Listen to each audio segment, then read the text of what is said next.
আজকে চৈত্র সংক্রান্তির দিন আমাদের পাঁচন রান্না হবে সন্ধেবেলা। এই জন্যই আজকে সকাল থেকে দুপুর পর্যন্ত এই চিড়েমুড়িই হলো আজকের আহার।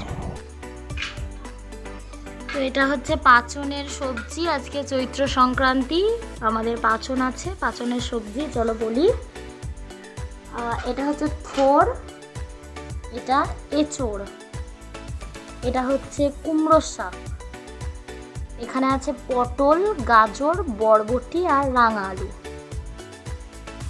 এটা আলু, এখানে আছে কুমড়ো, আম, পেঁপে, ঝিঙে, কাঁচা লঙ্কা, এটা নারকেল, এটা গিমার শাক, উচ্ছে, আম, হেলেঞ্চা, এটা ছোলা,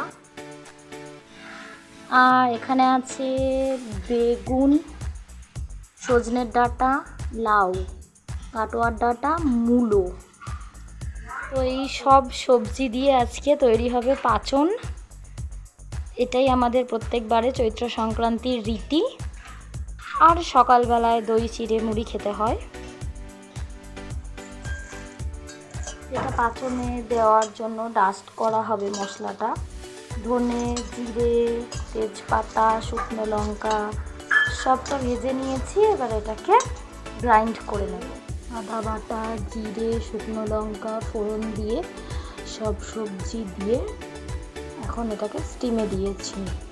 হলুদ, জিরের গুঁড়ো, লবণ পরিমাণ মতো সব কিছু দিয়ে এটাকে এখন স্টিমে দিয়েছি। সব সবজি আর যে ভাজা সবজিগুলো রয়েছে সেগুলো আলাদা রেখেছি।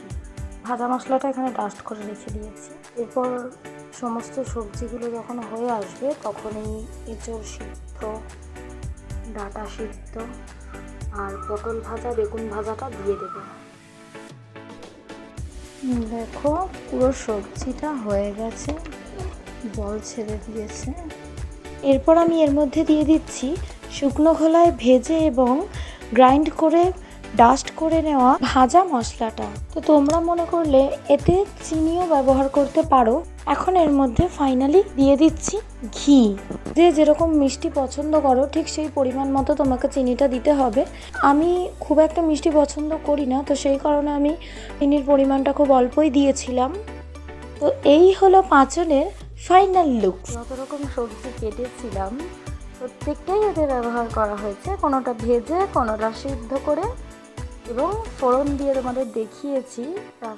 এবং শেষে ভাজা মশলাটাও ব্যবহার করেছি, সেটাও আমি দেখিয়েছি, ঘি ব্যবহার করেছি। তো এই হচ্ছে পাঁচনের ফাইনাল লুকস।